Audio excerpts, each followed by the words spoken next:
Bonjour, je vais vous présenter le logiciel Canicrono qui vous permettra de chronométrer vos événements de canicross et d'attelage. Alors lorsque vous téléchargez l'application sur le site canicompote.fr, vous obtenez un dossier de cette forme. Dedans vous avez deux fichiers importants, l'exécutable qui se nomme Canicrono et un fichier Canicrono test canicompete qui est un fichier de test qui va vous permettre de tester l'application. Alors lorsque vous l'utilisez, vous obtenez un écran de cette forme, donc c'est l'application. Vous pouvez ouvrir un événement, donc c'est un fichier téléchargé depuis canicomplete.fr, ou alors ici on va prendre le fichier de test.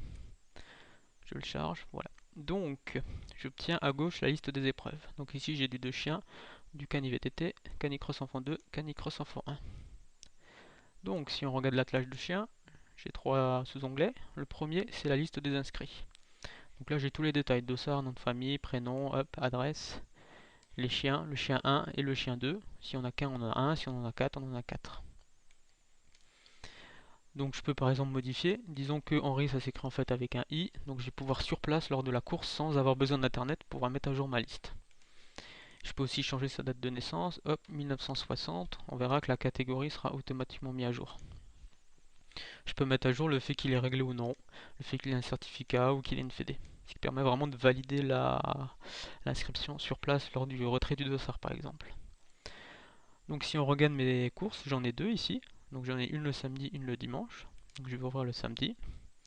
Donc je retrouve un écran plus simple qui avec le numéro de dossard, prénom, nom, le départ du premier jour, arrivé, le temps calculé automatiquement, et le départ du second jour. Donc si je vais sur le dimanche, on verra que je suis ici.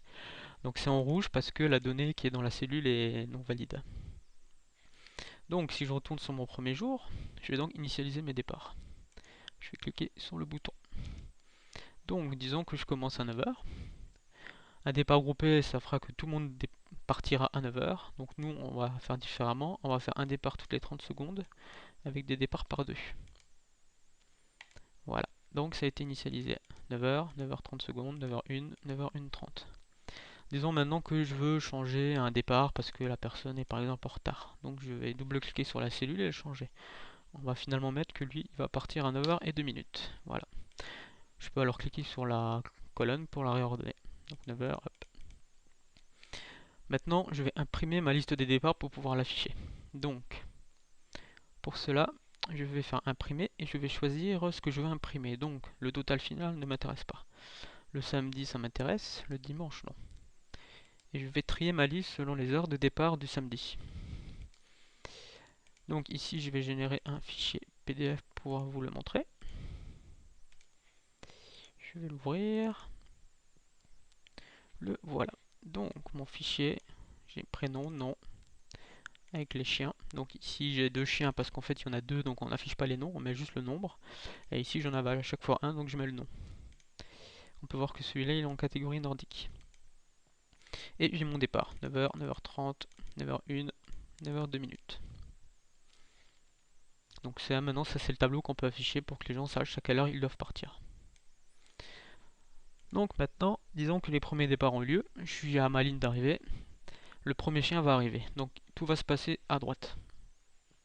Donc le premier chien passe la ligne, je fais sauvegarder. Disons qu'ensuite j'en ai deux qui arrivent en même temps, je vais cliquer deux fois. J'ai donc deux temps. Le premier, disons que c'était le dossard 999, le deuxième est le dossard 5, et le troisième c'était le dossard 2. Ensuite je clique sur valider. Si par exemple je reprends un temps et que je l'affecte à quelqu'un qui a déjà un temps, donc ici le 999, le logiciel va me demander de confirmer la modification du temps, c'est pour éviter les erreurs. Voilà. Donc maintenant, je vais mettre des temps au dossard restant, donc le 3, le 4, le 6 et le 7. Le 6 et le 7. Hop. Celui-ci c'était une erreur, donc je vais le supprimer. Voilà, on peut voir que tout le monde a une heure de départ, une heure d'arrivée, au millième de seconde, et du coup un temps qui est calculé, donc c'est la différence entre les deux. Maintenant, ce que je peux faire, c'est imprimer.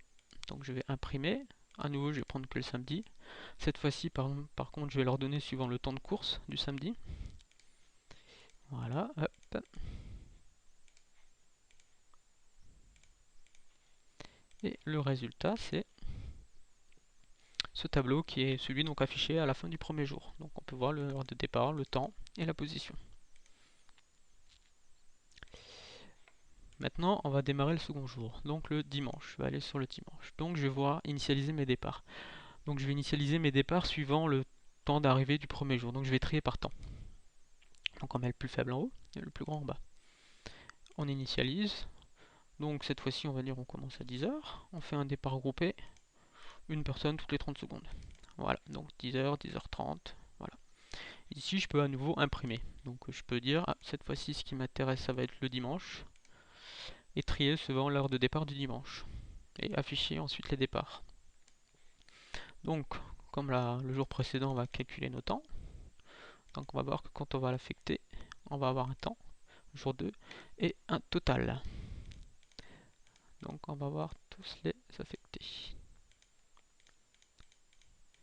Et il me manque le dossard 3. Voilà, donc là j'ai fini ma course. Tout le monde a un temps, c'est bien. Je peux par exemple trier maintenant par total, qui va me permettre d'afficher le classement général que je peux imprimer. Donc on va l'imprimer. Cette fois-ci je vais tout intégrer parce que c'est le classement final.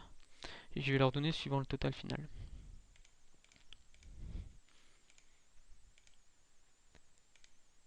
Voilà, je vais l'ouvrir. Et là vous avez du coup le tableau final. Donc on peut voir que le premier c'est le dossard 999. Et le septième, donc dernier, c'est le dossard 7. Donc il ne reste plus qu'à afficher ce tableau. Alors aujourd'hui c'est pas encore possible, mais ça va arriver très prochainement. On pourra ensuite charger le fichier sur le site caneetcomplete.fr afin de rendre les résultats visibles sur le site internet et pouvoir donc après mettre un lien sur Facebook par exemple pour le distribuer à tout le monde. Voilà, bonne journée.